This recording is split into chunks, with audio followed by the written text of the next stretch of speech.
Welcome to Big Blend Radio with your hosts, Lisa and Nancy, editors of BigBlendMagazine.com.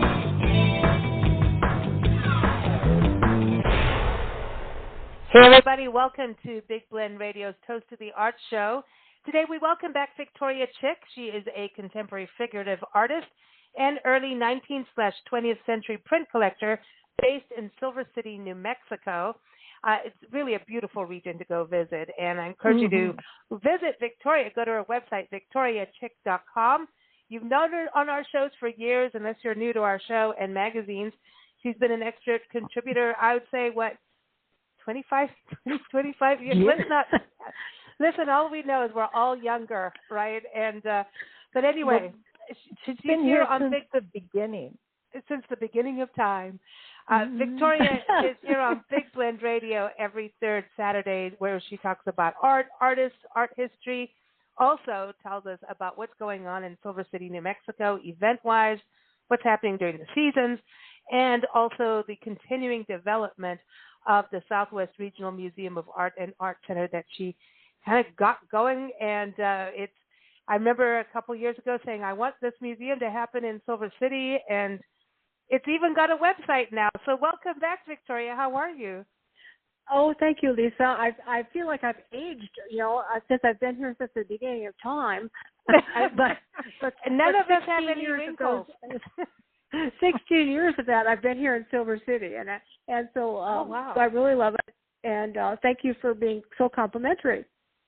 We've had such a good time on these shows with you, because it's just like, we'll talk about one artist or one like topic, or is it like lighting and art, or agriculture and art, all these different topics, and then it just snowballs into another thing. And always about really how every time you're on the show, it kind of reminds me of the different periods, like pop culture in a way, what in history, what was going on, not just in our country, but around the world. So today I know you're talking about Zena-Kavin-Artist, K-A-V-I-N is the last name. Zena, Z-E-N-A. Yeah, I think it's Zena-Kavin. Kavin. I like Kavin. Yeah. That sounds better. Yeah, that's good. Yeah. So she was born in 1912, died in 2003. And I talk about pop culture and everything. So she really kind of has part of that with her and her husband in the world of cartoons. Yeah, they for probably about 5 years or so, maybe a little bit less than that. They were doing cartoons for the New Yorker magazine and for the Saturday Evening Post when it was a weekly, and I remember seeing their cartoons. So, but I never knew who she was, because when they did the cartoons, they combined their names, Kavin and Cornyn. So Korka was supposedly the name of the cartoonist. And so I was interested when I began reading about her and buying a piece of her work myself, and I looked, did a little research on her and found out that she did many of the cartoons that I liked. Wow. How did you find out about her initially? Was it from purchasing her work? Well, yeah. I think I was going through eBay. Maybe I use a lot of different sources when I'm collecting and looking at art, and I saw one of her prints on eBay. I was really attracted to it. So, and that's really why I bought all my prints, just because the images really strike me. So anyway, I bought her print. It was of a rooster, and really well done. And I've done lithography, so I really appreciated the tones in this, because there's a lot of things when you're doing a lot of little steps in lithography when you're doing it, where you can lose your image, or things do not go well, and the ink doesn't transfer very well. So this was a really pristine print, and so I was really glad that I could get it. I want to go back to lithography, because I know we've done shows, years ago on this. But for those who don't know, because art has just taken on so many different forms now. Now we have digital art that's being bought online for digital online looking at it. Like I don't even understand and then they're buying it through crypto Bitcoiny things, and I don't understand that either. But there's like a whole other world out there digitally with art, and I think art is always evolving, but lithography, can just back up just a little bit and tell everybody what that process is. Okay, well, it started in Europe actually, because in Bavaria, which is a section of Germany at the time, they had this really, really fine-grained limestone. I mean, and so they would slice big chunks of limestone out. So and they would be like 3 or 4 inches thick, and maybe like 9 by 12 or larger than that. Many times larger than that, and the process is really interesting. You draw on the limestone after it's really smoothed down, and you use a waxy crayon to do your drawing, and it's just like drawing on paper. You can make it very dark. You can make it lighter. You can leave areas blanks, then they'll turn out as white. So after you do that, you put some rosin on it, and then you wash the drawing off with turpentine.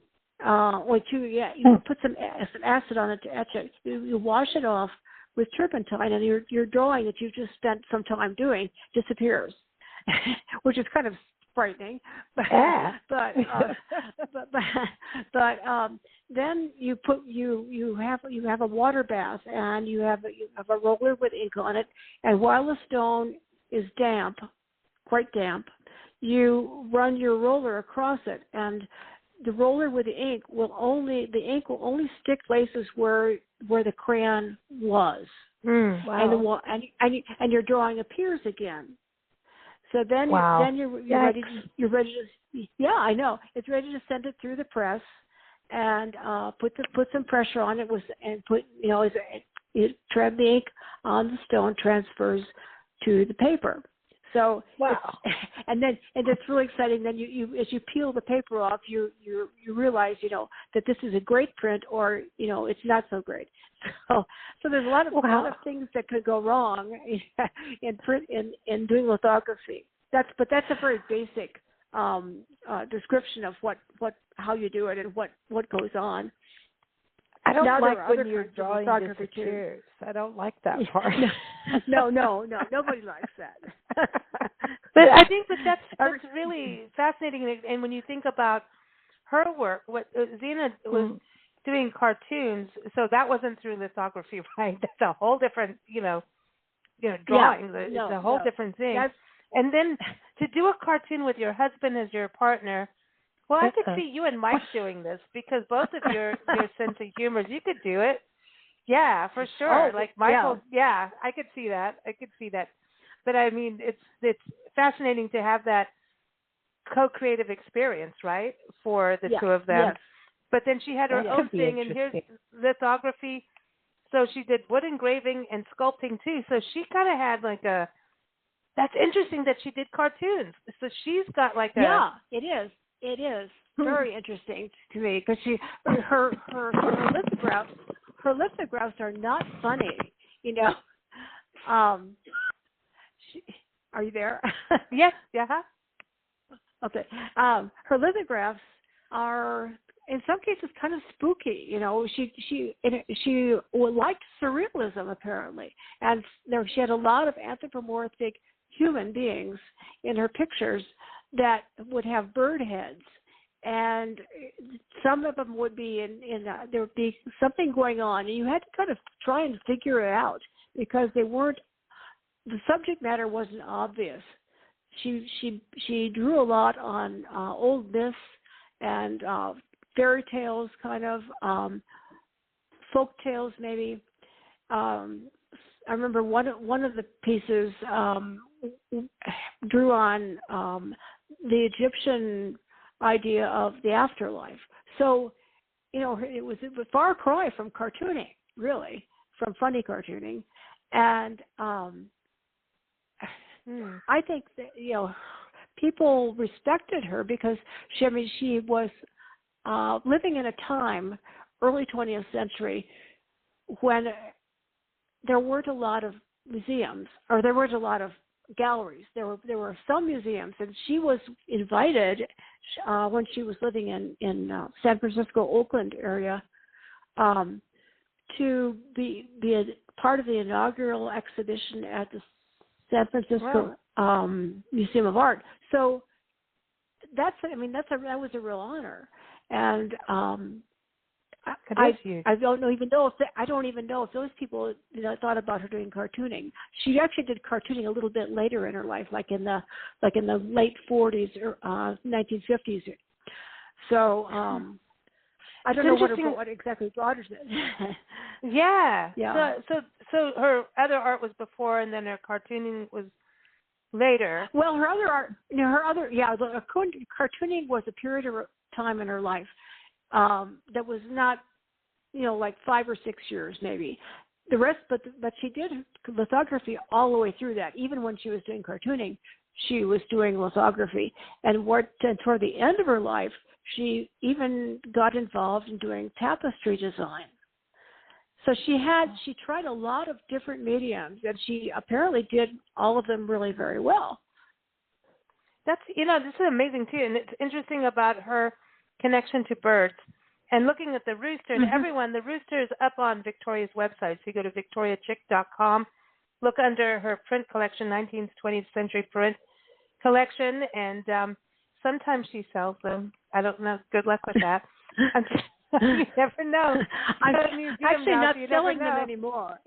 Yeah, I'm not selling them anymore. I'm saving them for the museum. I see. That's what I thought. I was like, no, you can't have it. But everyone, go to her website for that, because you'll see it there. But it's kind of, when I look at your art and her art, she does that movement too. Looking at the rooster, it's like and that's interesting that you enjoy her art, because you do that movement. I suppose that's what's contemporary figurative art, right? That movement of that rooster's moving, but it's just done differently. Like, you know what I mean? Yeah. But well, if you look at it, the rooster is really kind of stylized, but you're right. There is a lot of movement in there, and her sense of design is really good. Very strong sense of design. Yeah. So her design is kind of, it could be on fabric in some ways too. Like I would like to have seen it be like a, you know what I mean? It just, I'd like to see fabric with it. Yeah. Be cool. Yeah. And when you look at her other lithographs, where she was doing a surrealist kind of thing, the heads on the figures, although they're birds, they're very human-like. And they're different. They're different from a different kind of style or different kind of approach to the subject matter than the rooster is. So anyway, but like all artists, all artists evolve. So I love her paintings too. Like there's humor. So I understand where the cartoon part comes in. You look at some of her paintings. She's folksy, but she's telling a story in her art. It's not just here's a nice picture. She's telling a story where you kind of connect with their characters, Right. Yeah. I think she had a number one. She did have a sense of humor, and number two, she did enjoy drawing on past stories, kind of. And bringing them into a present period of time, or seeing that there are parallels to her contemporary time with the past. Wild, because I'm looking at some of the, and if you Google Zena-Kavin, so Zena-Kavin, you'll find things like, I'm on this website invaluable.com, and it's an auction thing. They have a still life that she's done. But the still life, I mean, and they even put Korka as their middle name, which is interesting, Zena-Kavin. But I think they did that so that people would recognize her from the cartoons. And I start looking at like, wow, look at her still life. I would never have thought that's the same artist at all. No way. Right. No way. But, And it may have been a still life. I don't know when that was done. You're right. It is very different. But artists evolve, and so that may have been a very early work where every art student has to do a still life or two or three. Oh, that could be. And so it could have been from some earlier time period. I don't know, but they don't seem to know either. She seems to be stuck on bird faces. Like the head is a bird and the body's a human, sort of. Yes. Yeah, that's the stuff she became really well known for. Mm-hmm. And those lithographs are it's interesting. Artists go through periods, and certain periods of time in an artist's life, the public will respond more than to another part of their life, their life's work. And so the prices for those kinds of subject matter and style are much more than some of her other works. I find that interesting. It's but that's all based on the market. Because what goes at auction usually sets the price for the next auction. So that's really why a lot of art continues to gain in price, where some other works of an artist during another period of their life just don't bring that kind of money at auction. Yeah, Interesting. She's fascinating, and the fact that she went to Moscow too, and that's why. Kind of, yeah. Well, her parents were Russian. Her parents were from Russia. Okay. Yeah, and I don't know whether they knew this man back then or whether they heard of him, but they thought it would be a good idea because she was studying art in California. That San Francisco area was a real hotbed of art activity all through the late 19th and through the 20th century, and there's some really good schools there. And she'd gone to school in San Francisco, but her parents sent her to Moscow to study with this Russian artist. And I don't know what type of art he did. Russian Impressionism is very much liked, really. So he might have been of that school. You know what's amazing is her husband's art is really cool too. Like he did this amazing picture of oil painting of her, and I love it. And she's playing like a string instrument. I'm not sure what kind it is, but it's classic. It is. Yeah, it is classic. I don't know where he studied. I think that. Does it kind of look like a lute or in the lute family, the instrument she's playing? Yeah. I wasn't sure what it was either. Yeah. Looks like it could be. And it's just like I want to have dinner with the two of them and have wine. Don't you? I mean, it'd be interesting. I mean, they did a cartoon together, but they're both artists. So so maybe she was the one giving the humor when you look at her art, Could be, yeah. I want those designs on like clothing, like not like a print for bedding or anything. Well, it'd be really cool cushions, and it would be really good. I just want to wear it because it's fun.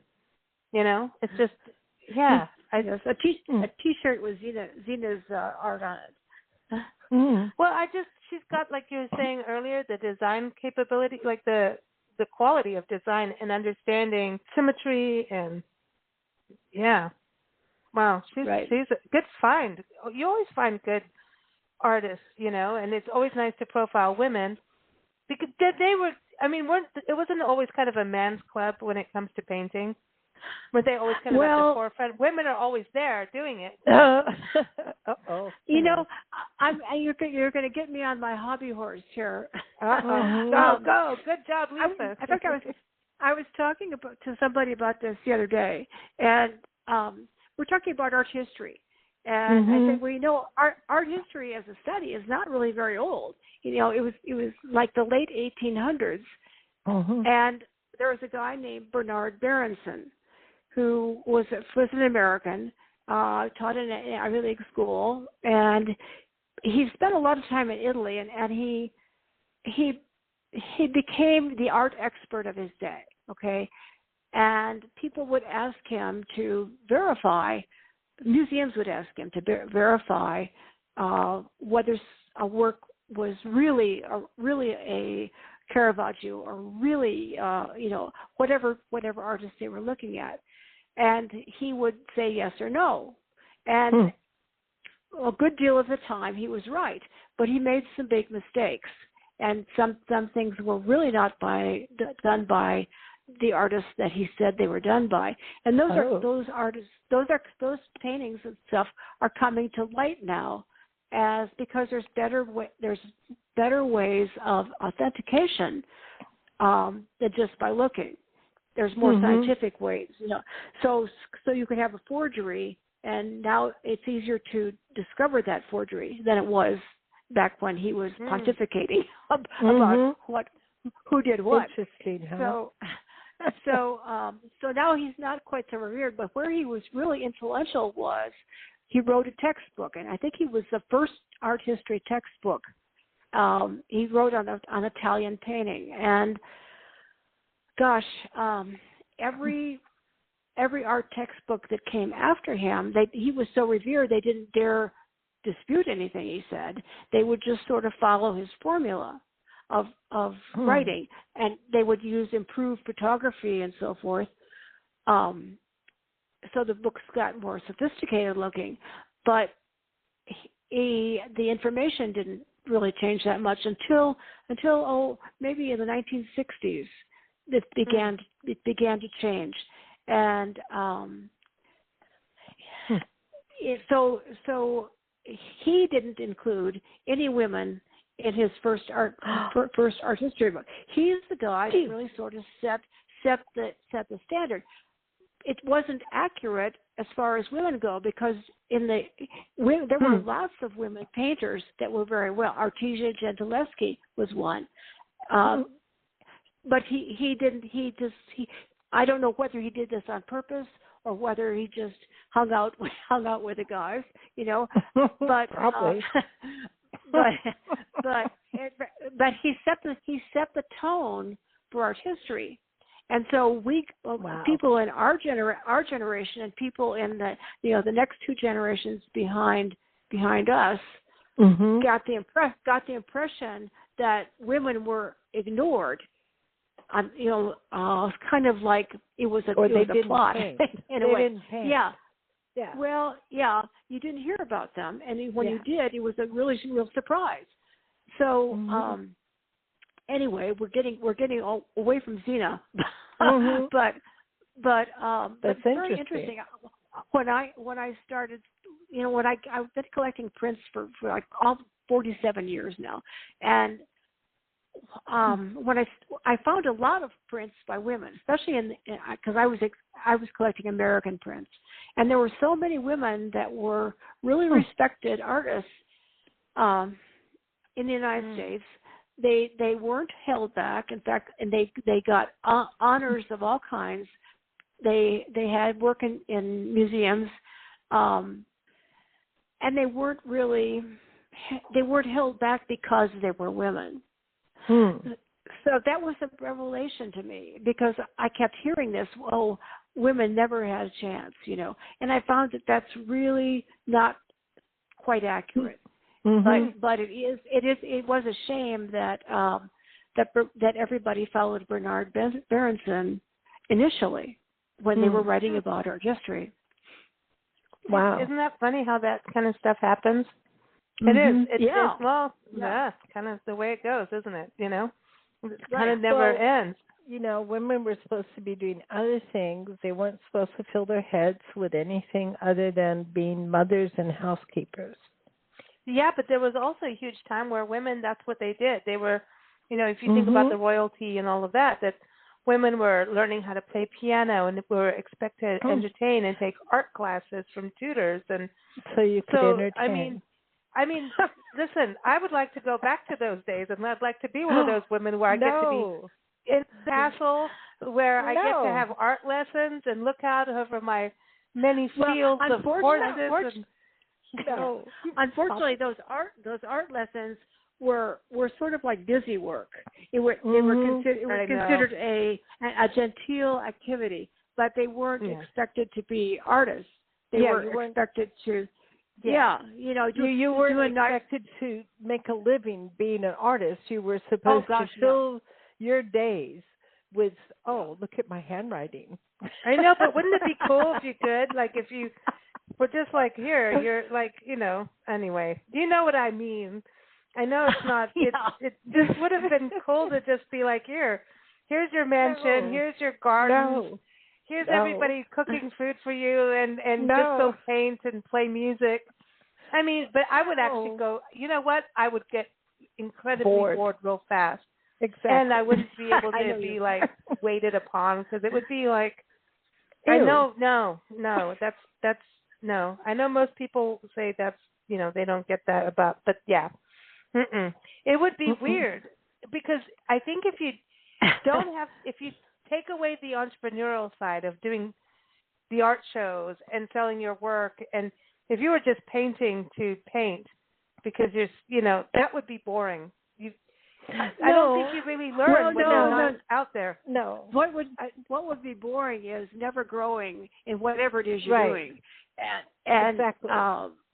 And that's, if you might paint the most fabulous picture or do the most wonderful sculpture, and somebody comes along and says, "Oh, make me one just like that." And so that's terrible too, because now you're stuck doing doing a reproduction of yourself. Exactly. Really. Yeah. And it's funny, because people who assume they have no artistic talent, which is always pretty much wrong. They assume they're not artists, and they don't understand how an artist may think, say the most incredibly funny things to artists. I mean, they really do, and the artist has to be incredibly kind, but they're not always, because they also have a personality of, I'm going to go do this whether you like it or not. There is that kind, because you have to have that, some attitude, something that lets you paint the way you want to paint, or sculpt the way you want to sculpt, and then show it in public and take in all the comments. Which is really something, taking in all the comments. Art is communication, and our form of communication, and so you're interested. You may not change anything about what you do by what somebody says, but it's you're getting feedback, and it might be bad. It might be very rewarding feedback. It might be somebody who doesn't understand it. It might be feedback from somebody who just actively dislikes it. But it's all you just take it in and try not to be too influenced one way or another. Exactly. Yeah. You take it in, and you have to have a little. You can't be sitting all fancy in your mountaintop without having a little grit, because I think about it. I think having a little drama helps to create art. How much art is produced over something that's happening in the world or personal stuff. Look at all the musicians. I mean, it's like, I have a breakup, so I'm going to write a song, and there you go, Taylor Swift. And then she makes millions with breakup songs. Sorry, that's just that was lame. But you know what I mean? It's like you've got to have some friction in your life. It can't be all a bunch of roses. I don't think art that would just not be pure. Unless that's what you do is you're into flowers, then that's cool. But sometimes you get things eating your flowers. You cannot have anything without a little poke. You have to have the poke, otherwise life is boring. I've spent how many months painting in public? you know, when I did this tour for the Cancer Association in South Africa, and I painted in public, it was a real eye-opener. It was lots of fun, but sometimes it really wasn't. What were you going to say there, Victoria? Sorry, go ahead, Victoria. Well, no, I was just going to mention that art, when you're working on a piece of art, and you're solving problems, and life is solving problems too. I mean, it would be if you never had to solve a problem in life. I can't even imagine not having to do that. That's how you grow. That's how you leave infancy and go into grade school and progress from there, because you're given challenges, and sometimes you master them early. Sometimes it takes a while. Sometimes you never feel like you really mastered something, but art is like that. When a canvas is a blank space, two-dimensional flat space, and you've got to make something interesting on that canvas you've got to say something, and you've got to decide, who's. I don't know if you're deciding who your audience is. Probably your audience, the first audience, is yourself. And then if somebody else likes it, that's great. You've communicated exactly what you wanted to. Somebody else will look at it, and they're bringing a different set of experiences, and you're communicating to them something different. So, but it's definitely problem solving and growing. I love it. I love it because this is the truth. I mean, art is so real. We always talk about integrity, right? And being honest with your art about what you want to say, and you don't bleach it down because it's politically incorrect or whoopsie, or it's not what people want. I want the rose. I want the perfect rose as my paintings, and that's not the way life is. And I think art reflects life. It really does. Right. And, you can do the perfect rose all the time, but that's just not realistic, And, I mean, maybe that's your thing, but that's your thing. Because sometimes we need perfect roses to look at. I don't know. You know, what people expect from art and what people get from art is two different things, just like music or writing or anything else. It's really hard to guess what everybody has in their brain and their thoughts, because good luck. Really, because everybody's grown up differently, and their likes and dislikes are different from yours or ours. And when you, I mean, I think musicians and artists and writers are really brave because they put their life work in front of other people, and they're willing to take the comments, and it's not always easy, but it is interesting. So when I look at artists, like I'm looking at Zena's rooster thing. Now first of all, to me, does it look like a rooster? Sort of, but it looks like a female rooster to me, because which I know there's no such thing, but something about it is a female. I don't know why I say that, but there's a look of, this is a woman, not a guy rooster. Like, he's not strutting. No, because he looks like she looks like she's nesty, and she's got a little flower thing in her mouth, and I'm sorry, it looks girly, as opposed to doesn't oh look my gosh, like, here we go. No, here come the email. It doesn't look like a rooster. Gosh. That's an interesting way of looking at it, and if anybody, people will hear your comments, and they will look at it and they will say, wow, she was way more liberated than we ever would have thought. They will read things into what they imagined her life was like as an artist. You know, I mean, people's imaginations are great because they they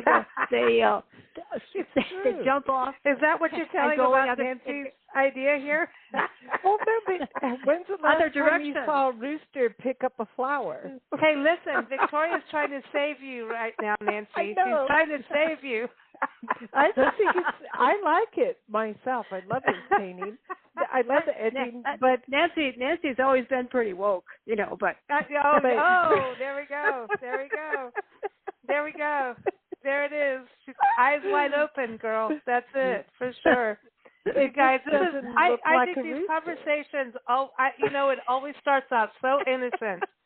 Let's look at this lady's art, and it goes somewhere down the road in these conversations. It goes, well, let's go over here. Like, where's the under the chin waddles? She's not stopping. She's not stopping. She's not stopping. Everyone, you need to go look at the rooster. Go to victoriachick.com. It's funny. Okay, and go look at the rooster. And if you have a problem with Nancy's comments, or you want to second her, just email her at Nancy@BigBlendMagazine. Oh, thank you. I don't want the emails. Send them to her. It's her comments. So there you go. It's all good. It's all good in the hood. Victoria, always great to have you on the show. And again, victoriachick.com. And the chick is not a rooster. I know. It's like, are you related? No. I had to say that. I had to. Of course, Victoria's on our show every third Saturday, and who knows what's going to happen next month. Who knows? We have more ladies to talk about. We also like to keep up with what's going on with the museum. And everyone at the museum, that's something you definitely want to check out as well. What is the website again? It is SWRA. What is the website for the museum? Off the top of my head, I don't have it. SWR. SWRM Art, A-R-T.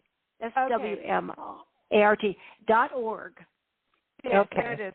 SWRMART. So Southwest Regional Museum art.org. Yeah. And go check it out. It's an amazing to watch this progression, and cool. It's awesome. I think it's fantastic for Silver City, New Mexico, and the whole region of Southwest New Mexico. So keep up with them there. Lisa, since we put the website up, we've added a page that's going to be changing frequently. It's going to show a piece of art that's already in our collection. And be about something about it, or something about the artist. So there'll always be something educational on the website. Nice. That's awesome. I saw that when I was on there today. That this is the featured painting and featured art of the month. So that's really cool because that way you're already doing it. You know, the museum's already showcasing art, and people can see it from around the world on a website. So that's really cool. So everyone go check it out. And thanks everyone for joining us. Thank you, Victoria. Always fun. Thank you, Lisa. Bye, Nancy and Lisa. We'll talk to you next month. All right. Okay, cool.